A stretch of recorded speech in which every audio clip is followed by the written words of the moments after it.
only time Lizzie ever got mad at me was one time during, I guess, that summer when I was staying with her, that I came running into the kitchen of her house from the backyard. I was out playing with a cat or something, and somehow I made her, I screwed up what she was working on. She was working on a felt. I remember her saying that she was working, you know, and I made her lose count or something. I don't know what it was I did, but she got mad at me for something. It was the only time she ever got mad at me for anything. She wasn't that type. She Yeah. wasn't mad at anybody. Yeah, but it had to do with work, and it had to do with the Waterbury Felt Company. That's all I knew. Yeah. You know, you're just little, and you know. Yeah. That's a very tedious job. Taking these two felts, a flat-out felt, and making it into a belt. And that's what she was a joiner. What she did was just take these ends. The ends would be about that long when they cut it off with a loom, see? Mm-hmm. And both ends would have these ends of the threads that long, and some way she would weave those two threads together. And I don't know how the hell anybody would have the patience for all that felt would probably be 10, 12 feet long. And she'd have to start out from one end, and she couldn't drop a stitch. Yeah, apparently that's what I did, is I made her drop a stitch. Yeah. I don't know how the hell but when you go in there and watch them, very little needles. And how the hell they ever did it. And she was good at it. Do you know if either of those mills, that whether it was the Glenside or the Waterbury, whether they dealt in asbestos fabrics? No, everything was woolen. It was all wool? All wool, yeah. Now the Waterbury company that Lizzie worked, sometimes they scorched, after all this felt, this felt was manufactured into a belt. Then they would put this huge thing, which might be the length of this room or longer, and they would put it on these huge drums, which might have been 5 or 6 feet in diameter. And inside these drums was steam, hot steam. They called it scorching. And they would put that drum, or put Lizzie's work on there, and then they would start this scorching. And you would smell them. Remember how you could smell when they were doing that? Waterbury, and these two drums turned slowly, and the felt would go right around and just burn off the fuzz or something. And when that felt came off of there, it was like a shoe that they put in your car and your brakes. Yeah.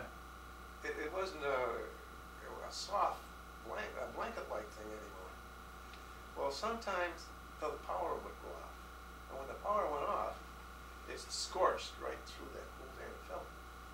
So what they did, they would take, it wasn't a loss, they took it and made Waterbury felt blankets out of it, pure wool blanket, and put a seam around a couple of. Well, that's what I had on me all winter long, 2 of them.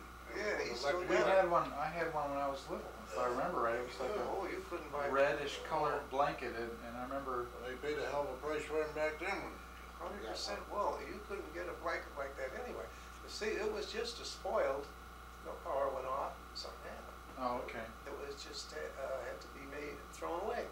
So they just sold it as a blanket. Yeah, that's the only way you got blankets, and otherwise it'll be a belt. And it's something that just gone wrong during the process. Like that. And nowhere would you ever be able to buy a 100% wool blanket. But and they had made a business out of it after a while.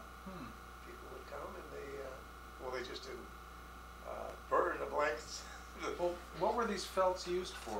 Well, I told you, you went to that Palatka place. They were used in paper mills and stuff like that? Paper mills. Did you see the picture there on that thing tonight there, the Grey Cap paper mills? You see the machines there that showed that's where the felt went. It took the pulp Yeah. and the beater room. Right. And over So that. the felts were what the pulp gets It's spread an out apron. on? It's an apron, yeah. Okay. It's an apron that goes over that dryer and it comes out the other side, it goes rolled up in a paper. And Drake had used to be roofing paper. And we called it broke. Yeah, it could be broke, yeah. I used to, oh boy, when you get a job there, $3.20 a dollar, 40 cents a dollar, boy, oh boy, to be rich. I never did work there. No. I worked at Glenside for $16.22 for 48 hours. I started working. Well, Dad has a story about you working at that restaurant on Route 20. What was the name of it? Krebs. Krebs, yeah. He was driving Model T and I they didn't told talk me. about that the other night. Yeah, tell him. Yeah. I don't know. I always caused him a lot of grief up there, I guess. And I got a job there, and $10 a week, wash some dishes. And yeah, I was doing all right. But I was down in the refrigerator about the walk-in cooler, and I like that milk. I like milk and ice cream and stuff like that. I used to go pretty good down in there. And then another thing is, I drove with Model T to work, and I never thought I parked in front of an antique shop. And everybody that come to see the thing there, they went in the antique shop. The antique shop said, oh, it's some guy that works over at Krebs over there. And then we'll try into Krebs and look for the guy that owned the antique and the Ford antique said, Jesus, he fired me. $10 a week. And then he went in the service. You can tell him drive about. I shipped into an artillery out in California, in Georgia. And the captain come down to see me. I was all squared away and had my duffel bag and my bed made, my bunk made, or cot made. And he came on to visit with me and get acquainted. And he says, where do you come from, Major? And I says, I come from Skaneateles. And he says, you know where Krebs is there? Oh, yes, sir. I says, I used to eat there every day. And he walked outside the tent and up towards his office. He turned around and come back. Major, he says, you must have done a pretty good job in civilian life, didn't you? And I said, no, sir, I just used to wash dishes at Krebs.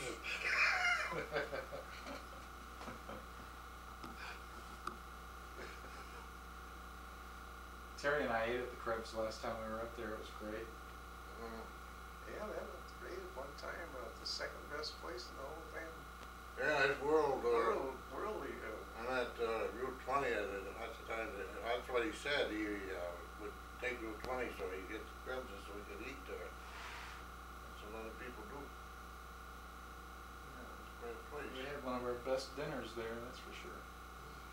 And we used to, I can remember going there on Easter Sunday when I was had a girl, you know, and after church we'd go to Krebs for breakfast. $2, I can't believe it. And they would come around with this big tray. It was just a family style. You didn't have a menu. Yeah. And on this tray would be scrambled egg, bacon, sausage, the whole works, you know. And she just leaned down there and you just scrape what out you what you want. wanted. And round and round they went until you got full. It's a great place. Oh, Lizzie used to stop and get the groceries at Rodax on the way home. At noon or now, or after work. And as you say, Satan was kind of miserable. And so this day she got a loaf of bread at noon, went on down home, give it to Satan. Satan says bread was stale. She chewed out days for being home a loaf of stale bread. Well, this went back up, told Auntie the loaf of bread was stale, and then she started hitting him over the head with it. Did you ever know Aunt Sate smoked? Yes, I did. Little kid that I was, see that whenever, like, I guess even Bud was born or something, Mom and Dad would would shovel me off on the St. Liz thing, Yeah. just like I did with you. And I'd go down there and I would make, she had pantries, pantry with doors, and I would make a cave out of that thing, you know, and I'd pull out all the damn pots and pans and close the doors, you know, and I was, you know, my kid's imagination, and they tolerated me, you know. But, and then as I grew older, I could smell smoke. I wanted cigarette smoke, and I never knew where it came from. And then after a while, I noticed that Satan's hands, you know, when you smoke, your nicotine fingers. And I caught her one time smoking, and, and that's my big oh, what a She fraud slept down you in the are. basement or something? Yeah, what a fraud you are. You smoke cigarettes. I thought that was the worst thing in the world, that a woman smoked. Yeah. Yeah, oh, you were. You're really cheap if you. Yeah, Yeah. you were practically a prostitute. Yeah, exactly. Yeah. You know, I'm looking at Robert here. And Leo, and there's a resemblance between Charlie Major's kids and these guys. Really? Charlie, the lawyer there, you see him? Yeah. His children, yeah. And I don't know, you look at them, you know they're Majors. Yeah, there's a trace there. Family resemblance. You see, his son is, what was it, Matt?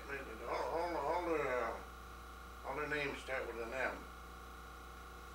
And he's in charge of that big weight skating rink there. Oh, he's in charge of the town parks is what he is. Charlie said he had a pretty nice job. And he looks something like Robert here and my kids. Yeah. There's a resemblance. Even if it doesn't show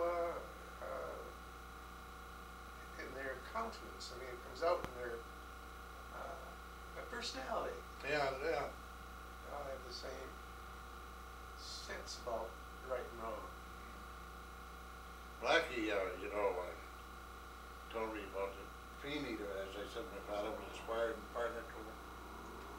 Blackie told me that when he lost a fight, the old man would be at the railroad station waiting for him to come in, and they'd take him up to the barn where they sparred and kick the shit out of him, because he lost the fight. I never knew that. Blackie told me so. He said, hey, your brother used to kick the piss out of that guy. He said he was. I don't know the bit, because, you know, man, Chip and I both used to try to get him down and, you know, fool around. And you reach for him and he wasn't there. Remember in the kitchen? Mm-hmm. Going around with him. Actually, you built like a gorilla. Your dad? Yeah.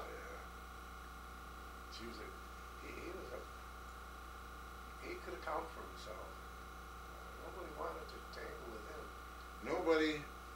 Nobody in that town ever told him or I that my father can beat your father up. You know how kids could be, my Yeah. father could leak your father. Yeah.